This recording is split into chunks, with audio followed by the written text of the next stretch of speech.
আসসালামাইকুম ভিউয়ার্স, আমি Parvez Ahmed, Dhaka stock market চ্যানেলে স্বাগতম। আশা করি আল্লাহর অশেষ রহমতে সকলে ভালো আছেন, সুস্থ আছেন। তো আমরা লাস্ট কিছুদিন যাবৎ মার্কেটে মোটামুটি একটা ভালো পজিটিভনেস দেখতে পাচ্ছি। সচরাচর মার্কেট যে নেগেটিভনেস থাকে তা না হয় লাস্ট কিছুদিন যাবৎ মার্কেটটা পজিটিভ রিটার্ন দিতেছে। এর পিছনে আসল রিজনটা কি আর সামনের দিনগুলো কীরকম হতে পারে? তো আমরা দেখতে পাচ্ছি মার্কেট এক এক দিন এক এক সেক্টরের মধ্যে ফাংশন করতেছে। যেমন একদিন ধরেন আপনার টেক্সটাইল সেক্টরের মধ্যে ভালো পজিটিভনেস দেখতে পাচ্ছি, আবার অন্য দিন দেখা যাচ্ছে যে ইন্স্যুরেন্সের মধ্যে একটা ভালো পজিটিভনেস, আবার কোনো দিন ব্যাংক সেক্টরের মধ্যে। সো এক একটা সেক্টরের মধ্যে আর কি আপ ডাউন করতেছে মার্কেট। সো এই আপ ডাউন আসলে একটা মার্কেটে যখন স্টকগুলোর প্রাইস একবারে তলানিতে চলে যায়, সেই মার্কেটটাকে যদি আমরা একটু রিভাইভ দিতে চাই তাহলে দেখা যাবে যে অল্প একটু টাকা ইনভেস্ট করলে কিন্তু মার্কেটে পজিটিভনেস চলে আসে। অর্থাৎ এই সস্তা স্টকগুলোকে মার্কেট এই মুহূর্তে সাপোর্ট দিয়ে সেগুলোকে উপরের দিকে টানার চেষ্টা করতেছে। যদি দেখার চেষ্টা করি, আজকে বেশিরভাগ হোল্ডেড আইটেম জেড ক্যাটাগরি এবং এ ক্যাটাগরিরও কিছু স্টক রয়েছে।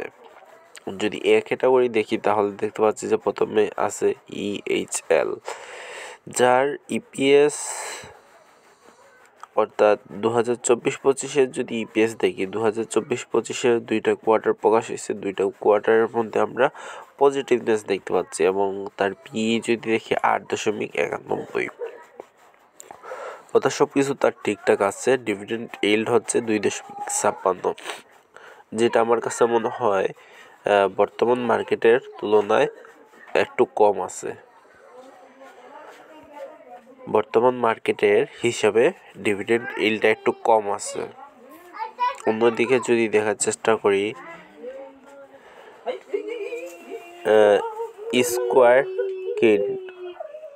স্কোয়ার কিন্ড এটা হচ্ছে একটা এ ক্যাটাগরি স্টক, যার ফার্স্ট কোয়ার্টারে এবং সেকেন্ড কোয়ার্টারে তার পজিটিভ গ্রোথ দেখাচ্ছে।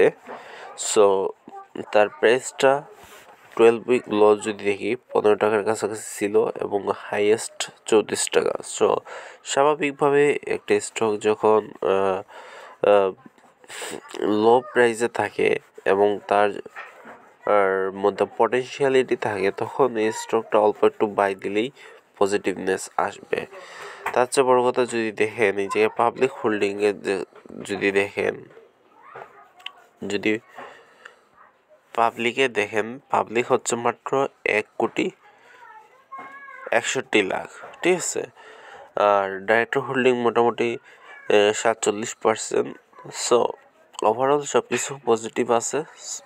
আর নেট অ্যাসেট ভ্যালুটা খুব সুন্দর একটা নেট অ্যাসেট ভ্যালু আছে। নেট অ্যাসেট ভ্যালুটা হচ্ছে 65 টাকা 59 পয়সা।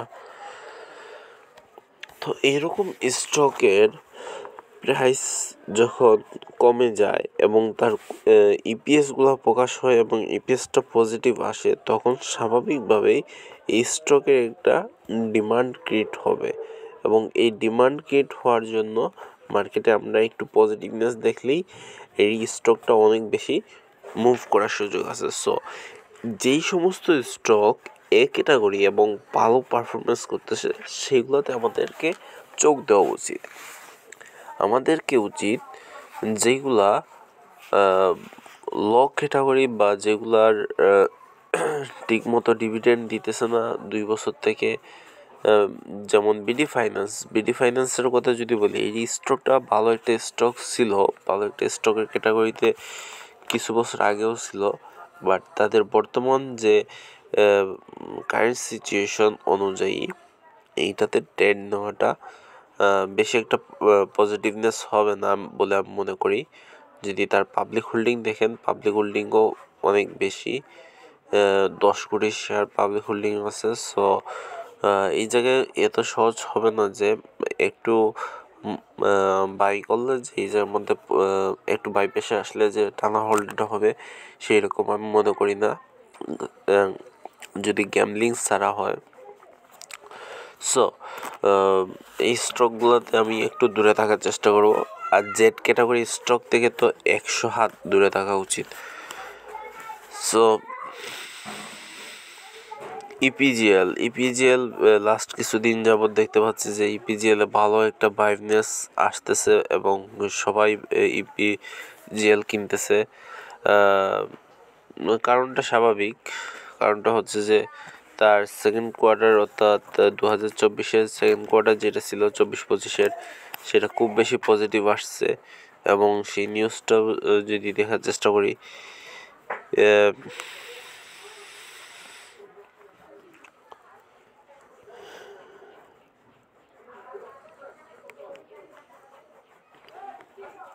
সেই নিউজটা যদি দেখার চেষ্টা করি দেখতে পাচ্ছি যে এই জায়গায় 87 পয়সা কোম্পানি আর্ন করছে, যেটা গত বছর সে 4 পয়সা ইনকাম করছিল একই সময়।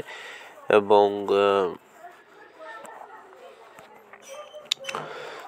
সো এটা একটা রিজন থাকতে পারে। এবং কোম্পানির পাওয়ার জেনারেশন, কোম্পানিটা হয়তো বা আবার নতুন করে সাপ্লাই দেওয়া শুরু করছে। সো দ্যাটস ওয়াই সামনের দিনে এটা ভালো করতে পারে। এবং ডাইরেক্টর হোল্ডিং যেহেতু 54%, সো সামনের দিন এটা ভালো পারফরমেন্স করতে পারে। সেই হিসাবে এটাতে অনেকে ট্রেড নিছে এবং এটা আমার মনে হয় যে অনেকটা যৌক্তিক কারণ আছে বা ছিল।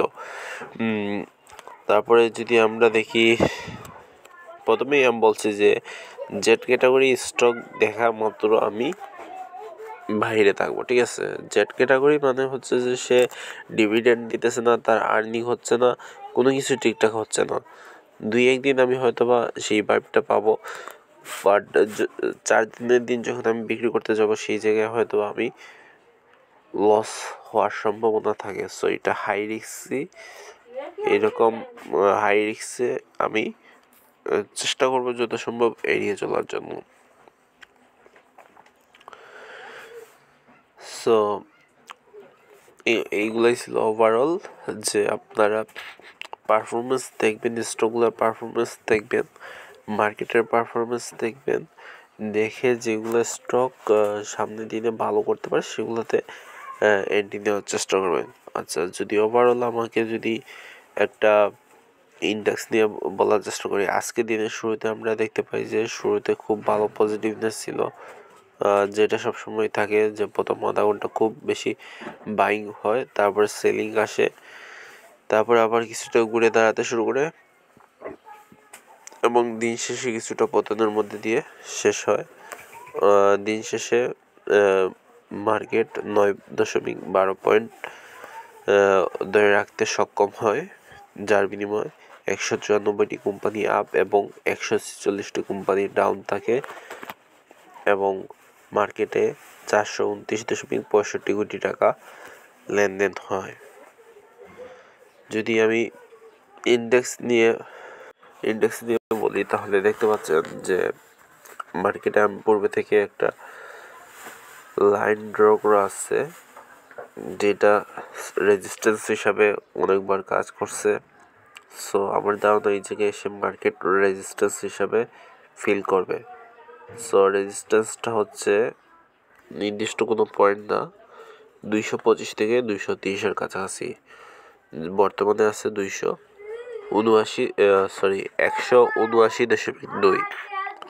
সো বলা যেতে পারে যে মোটামুটি আর 40-45 পয়েন্টের মতো আমরা গ্যাপ হয়তো বা দেখতে পারি। দেন হয়তো বা এই জায়গা থেকে আমরা কিছুটা কারেকশন দেখতে পারবো। এবং সেই জন্য জেড ক্যাটাগরি বা দুর্বল ভিত্তি সম্পন্ন কোম্পানি থেকে একটু দূরে থাকা উচিত, কারণ যখন এগুলাতে সেল প্রেশার আসবে সাধারণত আমরা বায়ার খুঁজে পাওয়া যাবে না। ওকে, আর যদি কেউ কোনো স্পেসিফিক স্টক সম্পর্কে জানতে চান, অ্যানালাইসিস চান, তাহলে অবশ্যই কমেন্ট বক্সে কমেন্ট করতে পারেন। আল্লাহ হাফেজ।